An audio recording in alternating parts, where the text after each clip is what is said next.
বাবা, আমি আপনাদেরকে আগেই বলতেছি, আমার আজকের আলোচ্য বিষয় হলো মানুষের মৃত্যুর পরে 9টা আফসোস থাকবে। কয়টা আফসোস একটু বলেন, সবাই বলেন, একটু হাত দিয়ে দেখান তো কয়টা আফসোস থাকবে। আপনারা এবার একটু বলেন তো আমাদের মৃত্যু হবে কি হবে না, সবাই বলেন। সবাই এটা কি বিশ্বাস করেন? যদি মৃত্যু হয়েই থাকে, আমরা দুনিয়াতে একটা গাড়ি না বানাইতে পারলে, একটা বাড়ি না বানাইতে পারলে, আমাদের কিছু টাকা না থাকলে, কিছু জমি ক্রয় করতে না পারলে, আমাদের ভিতরে এই দুনিয়াতে আফসোস থাকে কি থাকে না বলেন? যদি দুনিয়াতে আফসোস থাকে তাহলে মৃত্যুর পরে আপনার আমার জন্য 9টা আফসোস করতে হবে। যদি এই দুনিয়া থেকে আপনি জান্নাতের সার্টিফিকেট না নিয়ে যেতে পারেন, যদি এই দুনিয়া থেকেই যদি আমল আর ইমানকে মজবুত করে যদি না নিয়ে যেতে পারেন, তাহলে এই 9টা আফসোস কিন্তু আপনাকে করতে হবে। এর জন্য আসুন আমার বন্ধুগণ, আমি আর বেশি কথা বাড়াবো না, আমি ডাইরেক্ট আয়াতের ভিতরে ঢুকছি। আল্লাহ পাক রব্বুল আলামিন কোরআনুল কারীমের ভিতরে বলেন,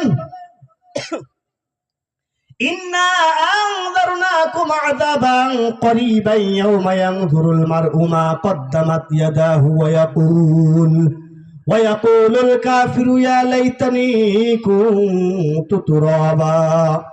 ও রূপসা জাবুসার মুসলমান, ভালো করে বুঝবেন, আপনারা যারা ময়দানে বসেছেন আপনারা অবশ্যই শুকরিয়া আদায় করেছেন আল্লাহর। যারা ময়দানে বসলো না, যারা ময়দানে এখনো আসতে পারলো না, এরা কিন্তু আল্লাহ তাআলা শুকরিয়া আদায় করতে পারে নাই। ও জাবেরসার মুসলমান, ও জাবুসার মুসলমান, রূপসার মুসলমান, আল্লাহ পাক রব্বুল আলামিন কোরআনুল কারীমের ভিতরে বলে, ও দুনিয়ার মুসলমান, নিশ্চয় নিশ্চয় আমি তোমাদেরকে কঠিন একটি আযাব সম্পর্কে সতর্ক করলাম, কঠিন একটি শাস্তি সম্পর্কে আমি তোমাদেরকে সতর্ক করলাম। দুনিয়াতে তোমরা চলবে ফিরবে, সবকিছু ঠিক আছে, তোমাদের ছেলে সন্তান হবে, মেয়ে সন্তান হবে, তোমাদের জায়গা জমি হবে, এরপরে তোমাদেরকে কিন্তু আমি আল্লাহ তাআলার প্রতি ঈমান আনতে হবে। আমি আল্লাহ তাআলার প্রতি ঈমান এনে কিন্তু তোমাদেরকে দুনিয়াতে চলতে হবে। কিন্তু তোমরা যদি ঈমান না এনে যদি অন্ধকার জগতে চলে আসো, কিয়ামতের ময়দানে যদি উঠে যাও, তাহলে কিন্তু তোমাদের আফসোস করা ছাড়া অন্য কিছু থাকবে না। এর জন্য 9টা আফসোসের কথা আমি আপনাদের সামনে উপস্থাপনা করব আমার বাবারা। এর ভিতরে 1 নাম্বার হলো, আল্লাহ তাআলা বলেন, নিশ্চয় আমি তোমাদেরকে একটি নিকটবর্তী শাস্তি সম্পর্কে অবগত করলাম। শুধুমাত্র তাই নয়, কিয়ামতের ময়দানে যারা কাফের তারাও বলতে থাকবে হায় আফসোস। কিয়ামতের ময়দানে কাফেররা বলতে থাকবে হায় আফসোস, আমি যদি আজ মাটি হয়ে যেতাম। ও জাবুসার মুসলমান, আপনারা একটু বলেন তো, মৃত্যুর পরে কি আমাদেরকে হাসরের ময়দানে যখন উঠাবে, এরপরে কি মাটি হয়ে যাওয়ার আমাদের পক্ষে সম্ভব হবে নাকি? কোনো সম্ভব হবে না। আপনি আমি দুনিয়া থেকে যাই করে যাব না কেন, ওই আমল করার পরে যাই করি না কেন, আমাদের কর্মের ফলে কিন্তু আল্লাহ পাক রব্বুল আলামিন আমাদের হাতে আমলনামা দেবে, বলেন ঠিক কিনা? এর জন্য 1 নাম্বার বিষয়টি ছিল কি, কাফেররা কিয়ামতের ময়দানে বলবে হায় আফসোস, আমি যদি আজকে মাটি হয়ে যেতাম। যেমন আমাদের দেশে আজ একদল মানুষ তাদের মাতৃভূমিতে নেই, মাতৃভূমি বাদ দিয়ে দাদার কাছে গেছে, আর তারা কিন্তু আফসোস করে হায় আফসোস, আজকে আমরা যদি মানুষের সাথে ভালো ব্যবহার করতাম তাহলে আজকে আমাদেরকে দাদার কাছে আসতে হতো না। কথা কোন ঠিক কিনা? দুনিয়ার মানুষ এইভাবে যেমন আফসোস করে, আপনাকে আমাকে তেমন ভাবে কিন্তু কিয়ামতের ময়দানে আফসোস করতে হবে। আল্লাহ পাক রব্বুল আলামিন বলেন, ইয়াকুলু ইয়া লাইতানি কদ্দামতু লি হায়াতি, হায় আমার এই জীবনের জন্য আমি যদি অগ্রিম কিছু পাঠাতে পারতাম। মানুষ কিয়ামতের ময়দানে বলবে, যখনই জাহান্নামের হ্যান্ডকাম হাতে লেগে যাবে, তখনই কিন্তু ওই মানুষটি বলতে থাকবে হায় আফসোস, আমি ওই রূপসার জমিনে থাকতে, জাবুসার জমিনে থাকতে আমি যদি আল্লাহ তাআলার একটু ইবাদত বন্দেগী বেশি করতাম, দান সদকা যদি একটু বেশি করতাম, সদকায়ে জারিয়ার পরিমাণটা যদি একটু বাড়াইয়া দিতাম, তাহলে আজকে এই কিয়ামতের ময়দানে আমাকে ধরা খেতে হতো না।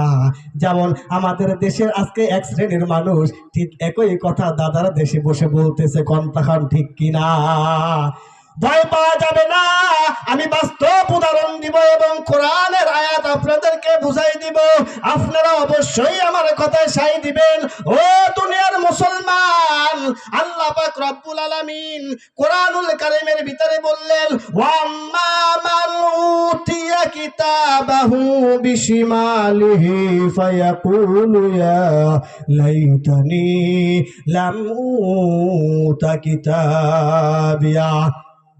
কিয়ামতের ময়দানে তারা বলবে, হায় আমাদের আমল নামা যদি আজকে আমাদেরকে না দেওয়া হতো। আল্লাহ পাক রব্বুল আলামিন তো বলেছেন, ও বান্দা ও বান্দি, তোমরা দুনিয়াতে যা করে কিয়ামতের ময়দানে আসবে, তোমাদের ওই কর্ম অনুযায়ী কিন্তু তোমাদের হাতে একটি আমল নামা দেওয়া হবে। দেওয়া হবে কি হবে না বলেন? ঘোষণাকার, আরো জোরে কোন ঘোষণাকার। আল্লাহ তাআলা বলেছেন, দুনিয়াতে তোমরা যেই কর্ম করে আসবে ওই কর্ম অনুযায়ী তোমাদেরকে একটি আমল নামা তোমাদের হাতে দেওয়া হবে। কিন্তু এক শ্রেণীর মানুষ সেদিন বলবে, হায় আফসোস, আমাদেরকে যদি আজকে আমাদের আমল নামা আমাদের হাতে না দেওয়া হতো। আজকে কিন্তু দেখেন বাংলার জমিন ৫৬,০০০ বর্গ মাইলের বাংলাদেশে এক শ্রেণীর মানুষ বলতেছে, হায় আফসোস, হায় আফসোস, আমরা যদি ছাত্রদের কথাগুলো মেনে নিতাম তাহলে আজকে আমাদের আজ এই পরিণত হতো না। কথা কোন ঠিক কিনা? এর জন্য ক্ষমতা পেয়েও ক্ষমতা মানুষের কাছে দেখানো যাবে। আপনি যদি ক্ষমতা পাবার পরে সে ক্ষমতার অপব্যাখ্যা করেন তাহলে কিন্তু মানুষের কাছে তো আপনি অপমান অপদস্থ হবেনই, আল্লাহ তাআলার কাছে ধরা খেয়ে যাবেন। কথা কোন ঠিক কিনা? আর সেজন্যই আপনারা সেদিন বলবেন, হায় আফসোস, আজকে যদি এই আমলনামা আমাদেরকে না দেওয়া হতো তাহলে আজকে আমাদেরকে কতই না ভালো হতো। কথা কোন ঠিক কিনা? এর জন্য যারা ক্ষমতায় থাকে, যারা ক্ষমতায় থাকবে, অবশ্যই তাদেরকে জানা উচিত ক্ষমতার চেয়ার চিরস্থায়ী নয়। কথা কোন ঠিক কিনা? আপনারা কি আমার কথা বুঝতেছেন?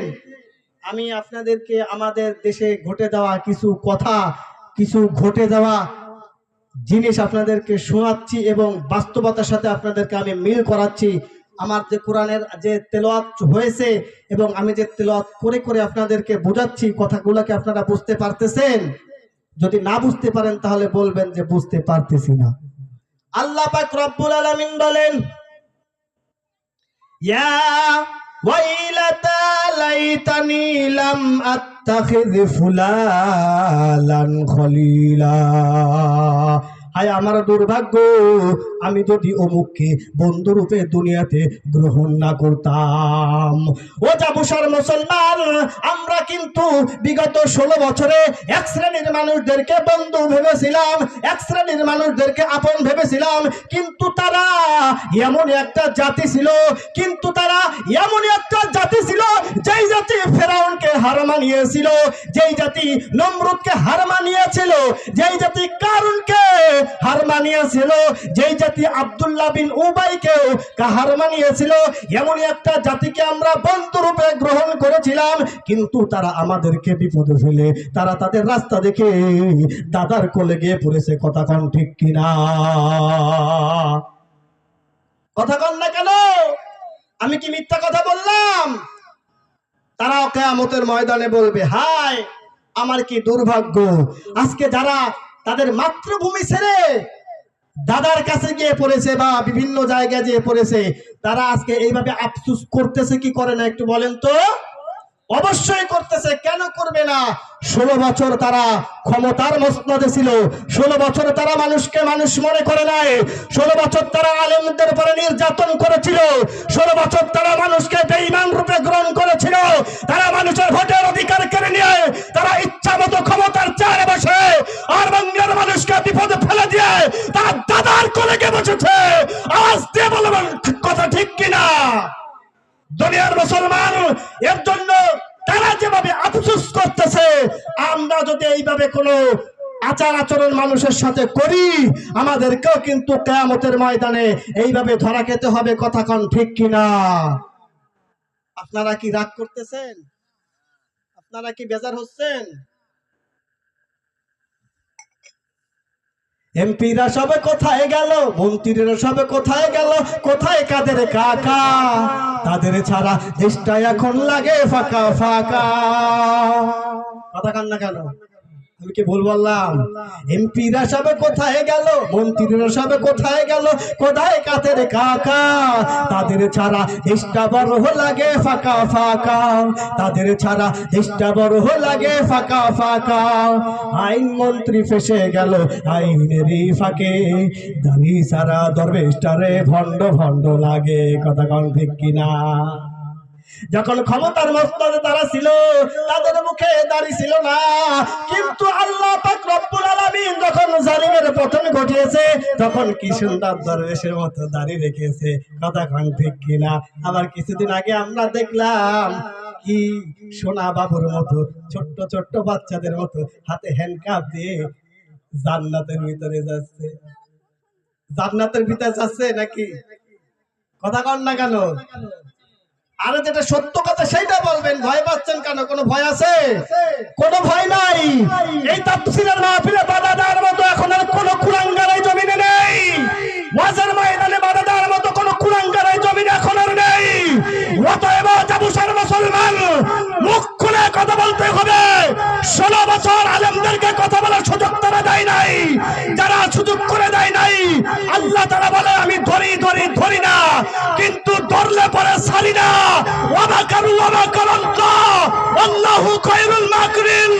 যখন আমি আল্লাহ তাআলা ধরি, তখন কিন্তু আমি আর ছাড় দেই না। কথা কোন ঠিক কিনা? আল্লাহ তাআলা বলে কুল জাল হাক্কু ওয়া যাহাকাল বাতিল ইন্নাল বাতিলা কানা যাহুকা।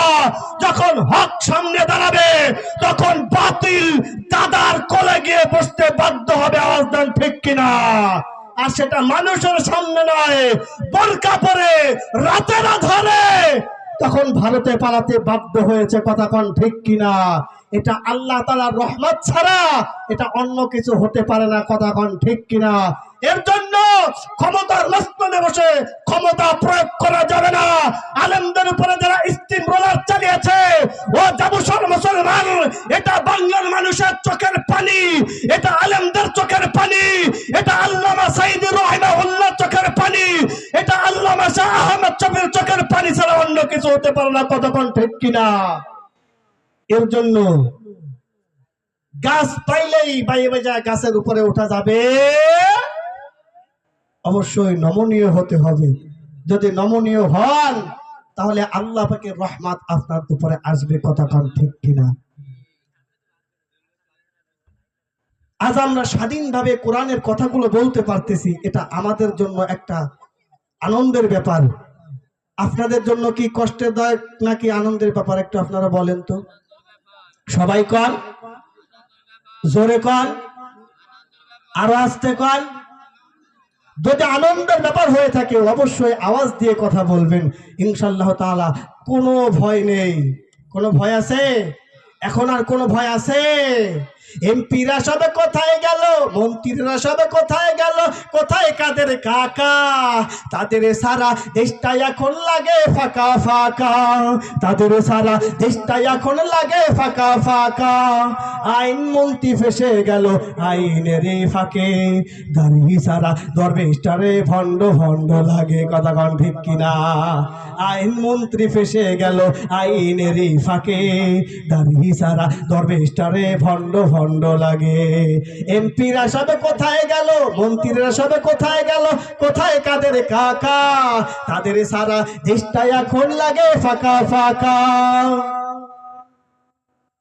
ভালো লাগে না এখন কথাগুলো শুনতে? কথাগুলো শুনতে ভালো লাগে না? আল্লাহ, আলহামদুলিল্লাহ। দুঃখের কথা কি বলবো, কত স্টেজ থেকে এভাবে নামায় দিছে, বুঝছেন? এভাবে জোরে উচ্চ স্বরে কথাও বলা যাইতো না।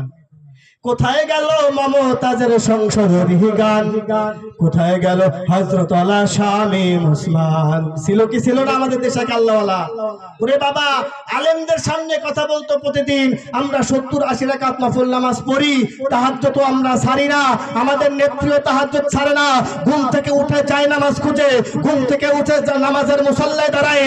কিন্তু এমনই এক নেত্রীর পাল্লায় আমরা পড়েছিলাম, যেই নেত্রীর চরিত্র ভালো ছিল না, যেই নেত্রীর চরিত্র ঠিক ছিল না, যেই নেত্রীর বাবার চরিত্র ঠিক ছিল না।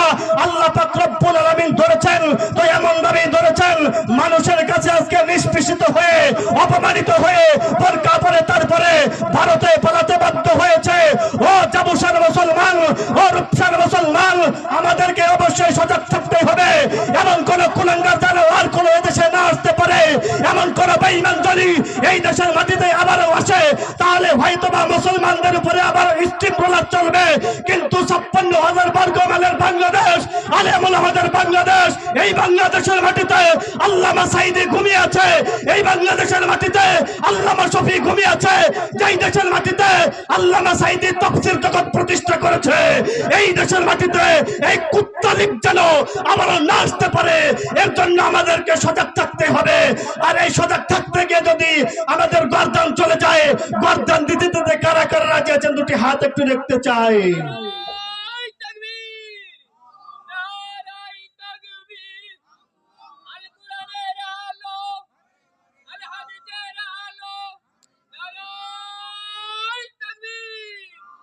শুধুমাত্র তাই নয়, ও রূপসার মুসলমান, 56,000 বর্গ মাইলের বাংলাদেশ, মুসলমানদের বাংলাদেশ, 56,000 বর্গ মাইলের বাংলাদেশ, আলেম ওলামাদের বাংলাদেশ। এই 56,000 বর্গ মাইলের বাংলাদেশে যদি এমন কোন কুলাঙ্গার আবারও জন্ম নেয়, আমার নবীর বিরুদ্ধে কলম ধরবে, কোরআনের বিরুদ্ধে কলম ধরবে, এমন কুকুরের বাচ্চা যদি আবারও জন্ম নেয়, ওই কুকুরের বাচ্চার জিহ্বাকে টেনে কুকুরকে নাস্তা করাতে কোন কোন যুবক রাজি আছো? আবারও দুটি হাত একটু দেখতে চাই। আপনারা কি বেজার হইলেন? আমি কি বেজার হওয়ার মতো কোনো কথা বললাম? বেজার হওয়ার মতো কোনো কথা আমি বলি নাই। কারণ আমি যে কথাগুলো আজকে বলতেছি, আমি বাস্তবতার সাথে আপনাদেরকে যে কথাগুলো শোনাচ্ছি, এগুলো আমাদের পাওনা কথা, কোন ঠিক কিনা? এগুলো আমাদের দাবি। আমরা বিগত বছরগুলোতে দেখেছি, কোরআনের বিরুদ্ধে যারা কথা বলে, তাদের বিরুদ্ধে যখন আলেম ওলামারা অ্যাকশন নেয়, তখন আলেমদের উপরে স্টিম রোলার চালানো হতো, কথা কোন ঠিক কিনা? যখন আমার নবীর বিরুদ্ধে কথা বলতো, এই বাংলার সন্তান, এই বাংলার ছেলে কুত্তা আসাদ নূর, এই আসাদ নূরের বিরুদ্ধে যখনই ওলামায়ে কেরাম কলম ধরতো, বিভিন্ন স্টেজে কথা বলতাম, নামাই দেওয়া হতো। বেশ্যা মমতাজের বিরুদ্ধে যখনই কথা বলা হতো, তখনই আমাদেরকে নামাই দেওয়া হতো। বেশ্যা তসলিমা নাসলিমের বিরুদ্ধে যখনই কথা বলা হতো, তখনই আমাদেরকে নামাই দেওয়া হতো। কিন্তু আজকে মনে রাখতে নিয়ে বলছি, যারা আমাদেরকে নামাই দিত, তাদের পরিচয় আমরা তখন দিতে পারি নাই, তাদের পরিচয় আমরা তখন দিতে পারি নাই। তাদের পরিচয় আমরা নয়, তাদের পরিচয় স্বয়ং আল্লাহ তাআলা কোরআনের ভিতরে দিচ্ছেন। আমি যদি তাদের পরিচয়টা আপনাদেরকে দেই, আপনারা কি বেজার হবেন? আপনারা কি বেজার হবেন? আল্লাহ পাক রব্বুল আলামিন কোরআনুল কারীমের ভিতরে বলছেন, উতুল্লিম বাদা যালিকা জানিম। রেকর্ড করে নেন মোবাইল থাকলে, 29 নম্বর পারা সূরাতুল কলাম। আল্লাহ তাআলা বলে, উতুল্লিম বাদা যালিকা জানিম।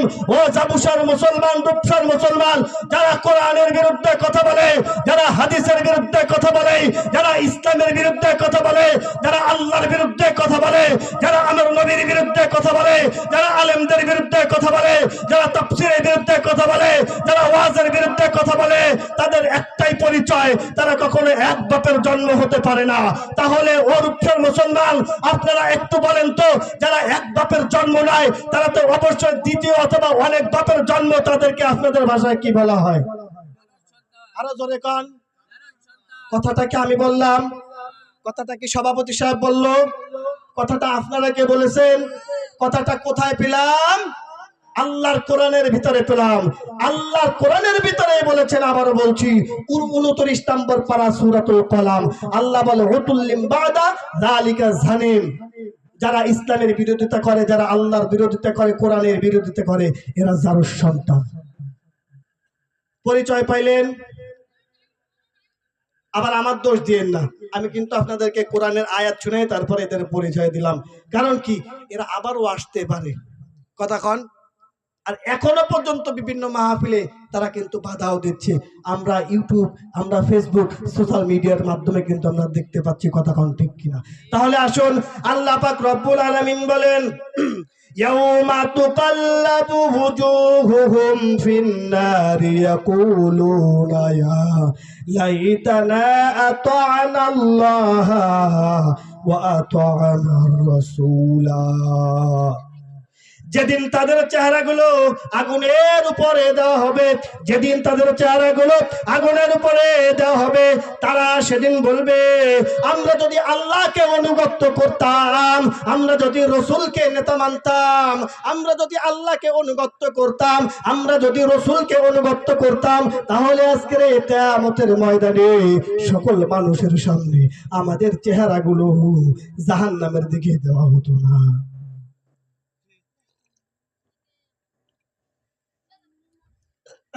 আয়াত দ্বারা কি বুঝলেন?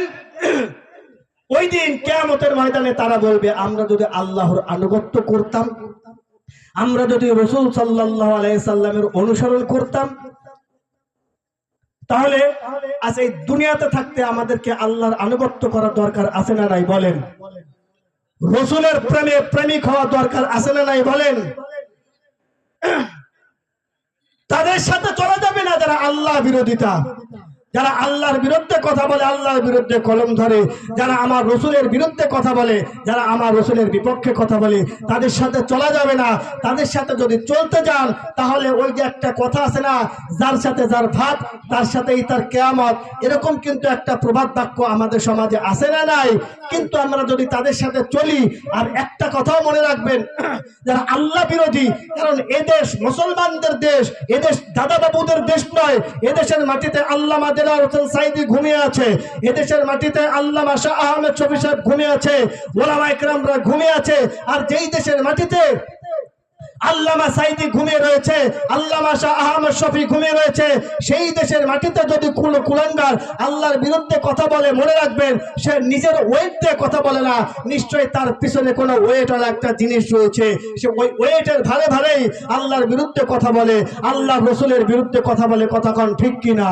কারণ এই দেশ মুসলমানদের দেশ, এই দেশের মাটিতে দাঁড়িয়ে কোনো কুলাঙ্গার নেই যে কোরআনের বিরুদ্ধে কথা বলবে।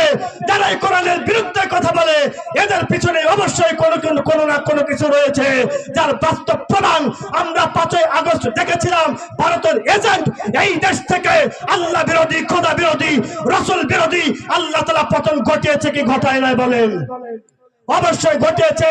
আর তারা কিন্তু অবশ্যই দেশপ্রেমিকও ছিল না, কারণ কোন দেশপ্রেমিক দেশের সম্পদকে লুণ্ঠন করে নিয়ে বাইরের দেশেতে পতিতালয় করার কোনো সুযোগ তারা পায় না, কথা কন ঠিক কিনা?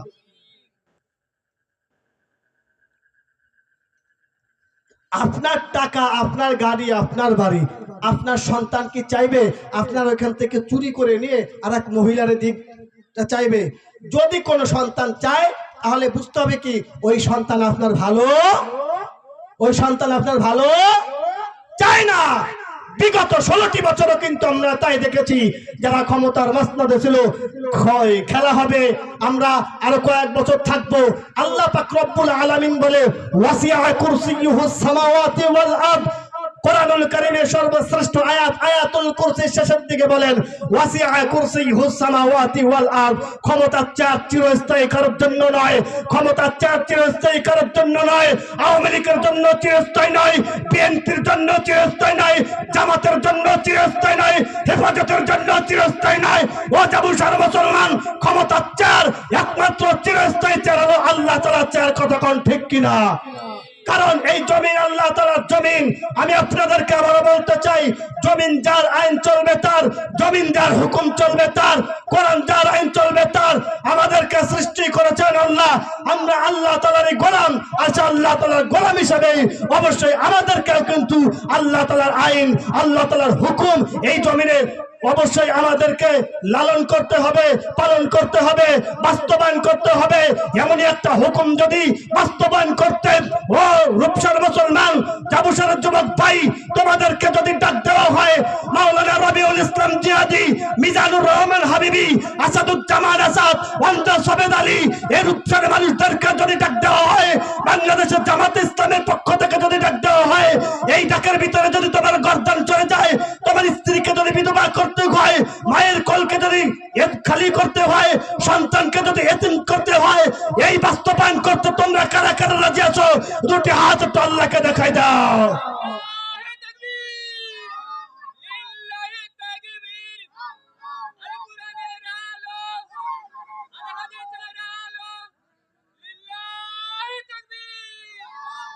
রূপসার মুসলমান সময় এসেছে, রবিউল ইসলাম জিয়াদি হয়তো আগামীকালকে তোমাদেরকে ডাক দিবে, মিজানুর রহমান হাবিবি হয়তো ইমাম থেকে তোমাদেরকে ডাক দিবে।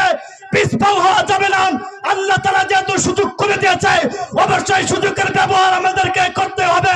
আমরা যদি সুযোগের ব্যবহার করতে না পারি, অবশ্যই কিন্তু আমাদেরকে আবারও পিছপা হতে হবে। কথা কোন ঠিক কিনা? এর জন্য আসুন, আল্লাহ রাসূলের জামানায় অনেক যুদ্ধ হয়েছে, তাদের যুদ্ধের কৌশল ছিল এক পক্ষ আর এক বিপক্ষের যখনই যুদ্ধ করত, তারা ঘোড়া ঘোড়া দিয়ে যুদ্ধ করত, তর দিয়ে যুদ্ধ করত, বল্লম দিয়ে যুদ্ধ করত, তারা স্টিমরোলার দিয়ে যুদ্ধ করত। তাদের একটা নিয়ম ছিল, এক পক্ষ যেভাবে যুদ্ধ করবে তার বিপক্ষের লোক তাদেরকে ওই কৌশলেই কিন্তু তাদের যুদ্ধটাকে ঠেকানোর চেষ্টা করতে। বলেন ঠিক কিনা? তাহলে এই তারা যদি তৎকালীন সময় ঘোড়া, বল্লম এবং তলোয়ার দিয়ে যখন তারা যুদ্ধ করেছে উভয় পক্ষ, এখন তো ডিজিটাল দেশ, আমাদের জামানা তো এখন ডিজিটাল জামানা, তাহলে আমাদের এই ডিজিটাল জামানাতে কিন্তু আমাদেরকেও এই যে আগামীতে যখন সুযোগই আসবে আর আসতেছে, তখন কিন্তু ওরা যেভাবে যুদ্ধ করত আমাদেরকেও সেই একইভাবে যুদ্ধ করে অবশ্যই ইসলাম কায়েম প্রতিষ্ঠার চেষ্টা অবশ্যই করতে হবে। কথা কোন ঠিক কিনা? তাহলে আসুন কিভাবে করতে হবে আমি একটু সাধারণ একটু বলি, আপনারা শুনবেন। তারা যেভাবে ঘোড়া দিয়ে, বল্লম দিয়ে, তরবারি দিয়ে তারা যুদ্ধ করত, এবং সামনে যেসব যুদ্ধের ময়দানগুলো আসতেছে এখন, আর এখনের যুদ্ধ তো ব্যালট পেপারের যুদ্ধ। কথা কোন ঠিক কিনা? এখন এই ব্যালট পেপারের যুদ্ধে অবশ্যই আমাদেরকে কি করতে হবে? অবশ্যই সবাইকে বলে কয়ে আমাদেরকে এই যুদ্ধে অংশগ্রহণ করে অবশ্যই আমাদেরকে বিজয় লাভ করতে হবে। কথা কোন ঠিক কিনা?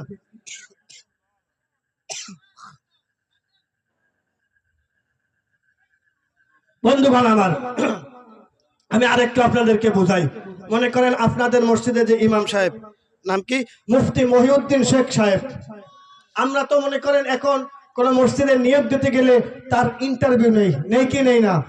এখন মনে করেন আপনারা ধৈর্য হারা হবেন না, অল্প একটু সময় আছে, আমি শেষ করে দেবো ইনশাআল্লাহ তাআলা। নারায়ে তাকবীর! প্রধান বক্তার আগমন, প্রধান বক্তার আগমন। আজকের মাহফিলের পক্ষ থেকে, খুলনাবাসীর পক্ষ থেকে নারায়ে তাকবীর! আলহামদুলিল্লাহ। এবার আসুন আমি সংক্ষিপ্ত সময় আপনাদেরকে শোনাই। মনে করেন আমি আপনাদের মসজিদের ইমাম আর আপনারা আমার মুসল্লি। ভালো করে বুঝবেন, ভালো করে খেয়াল করবেন। জ্ঞানী যারা বোঝে তারা শুধু ইশারায়, অবুঝকে যায় না বোঝানো হাজারো কথায়। ভালো করে খেয়াল করবেন, আমি আপনাদের ইমাম, আপনারা আমার কি? মুসল্লি। আমি মনে করেন মাগরিবের নামাজে দাঁড়াইলাম, আলহামদুলিল্লাহি রাব্বিল আলামিন আর রহমানির রহিম ইহদিনাস সিরাতাল মুস্তাকিম সিরাতাল লাযিনা আন'আমতা আলাইহিম গায়রিল মাগদুবি আলাইহিম ওয়ালাদ-দাল্লিন। আমার তেলাওয়াতের ভিতরে কি ভুল হয়েছে কোনো? তাহলে আপনারা লোকমা দিলেন না যে? ভুল হলে কি করতে হবে? লোকমা দিতে হবে। এবার আসুন, আলহামদুলিল্লাহি রাব্বিল আলামিন আর রহমানির রহিম মালিক ইয়াউমিদ্দিন ইয়াকা না'বুদু ওয়া ইয়াকা নাস্তাঈন গায়রিল মাগদুবি আলাইহিম ওয়ালাদ-দাল্লিন। ভুল হইছে? লোকমা দেবেন না তো? ভুল হলে লোকমা দেবেন না? ভুল হলে তো অবশ্যই লোকমা দিতে হয়। ঠিক এইরকম ভাবে বিগত 16 বছর আমরা লোকমা দিতে পারি নাই বিদায় আমাদেরকে ফেসিবাদের জামানায় থাকতে হয়েছিল। আমরা লোকমা দিতে পারি নাই, আর আমরা লোকমা দিতে গেলেই তখনই আমাদের গলার শ্বাসনালীকে চেপে ধরা হইতো। কথা কন ঠিক কিনা? কিন্তু এখন সময় এসেছে, এখন সুযোগ এসেছে, এখন ইমাম ভুল করলেই লোকমা দিতে হবে, এখন মসজিদ কমিটি ভুল করলেই তাকে লোকমা দিতে হবে, অবশ্যই তাকে ভুলের মাসুল দিতে হবে। আর যদি আপনারা যদি সময় মতো লোকমা না দেন তাহলে কিন্তু আবারও আমাদেরকে সেই পিছনের জামানার মতো ফিরে যেতে হবে। এর জন্য আগামীতে যে যুদ্ধ আসতেছে, ব্যালটের যুদ্ধ আসতেছে, অবশ্যই আপনারা বুঝে শুনে ব্যালটে অবশ্যই আপনারা সেই ব্যালটের সাথে যুদ্ধ করবেন। আর সেই যুদ্ধ করেই যদি এই দেশে ইসলাম যদি কায়েম করা যায় তাহলে আমাদের মতো ওই আসমানের নিচের জমিনের উপরে ভাগ্যবান কোনো জাতি আর হতে পারে না। কথা কন ঠিক কিনা? এর জন্য অবশ্যই সতর্ক থাকবেন। তৎকালীন সময় তো ঘোড়া ছিল, বল্লম ছিল, তলোয়ার ছিল, আর এখন ব্যালটের যুদ্ধ। অবশ্যই ব্যালটের যুদ্ধে আমাদেরকে খেয়াল করতে হবে, আমাদেরকে হুঁশিয়ার থাকতে হবে। যদি ইমাম ভুল করেই চলে যায় আর আমরা যদি লোকমা না দেই তাহলে কিন্তু আবারও আমাদেরকে পিছনে গিয়ে আবার আমাদেরকে কিন্তু গজবের ভিতরে থাকতে হবে। আল্লাহ পাক রব্বুল আলামিন